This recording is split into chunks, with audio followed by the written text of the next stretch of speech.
Alors ici on est dans l'atelier chaudronnerie-tôlerie du site de Lorient de Naval Group. Sur un bateau on a environ 20 km de tuyaux, on a beaucoup de carlingages sur lesquels on va fixer les matériels et donc on a de la fabrication dans l'atelier qui va être montée à bord après. On a un rythme d'environ 200 tuyaux par semaine. Aujourd'hui les chaudronniers sont des tuyauteurs ou des travailleurs expérimentés de leurs mains. Étaient obligés de consacrer du temps au départ pour pousser un chariot et l'acheminer pour faire un poste de déchargement, rechargement de tuyaux ou de tôle. Là, l'idée est venue de les remplacer en fait par un robot qui en temps masqué peut acheminer les tuyaux. Pendant ce temps-là, eux, ils font du travail à forte valeur ajoutée comme de la soudure ou de l'habillage de tuyaux.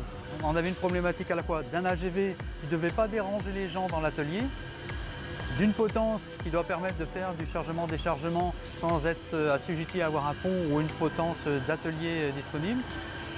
Un préhenseur qui peut prendre et des tuyaux et des profilés de manière assez facile et en toute sécurité. Et derrière, une roulotte qui permet de stocker et d'être tracté pour acheminer les tuyaux.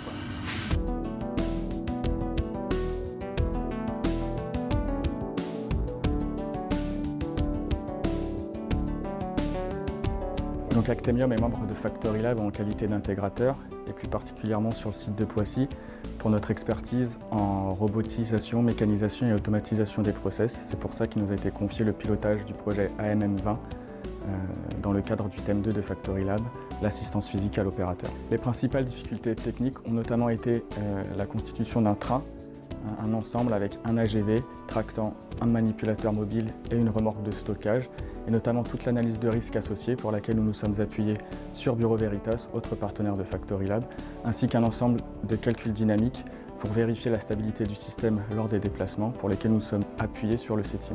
Donc ce que l'on peut retenir à l'issue de ce projet, même si certains axes de progrès ont été identifiés, notamment une meilleure adaptabilité au cadre d'utilisation et une meilleure ergonomie pour les opérateurs, c'est que la faisabilité a été vérifiée puisqu'on a un train composé d'un AGV, d'un manipulateur et d'une remorque qui est fonctionnel et qui répond au cahier des charges initial pour une utilisation dans un environnement fonctionnel.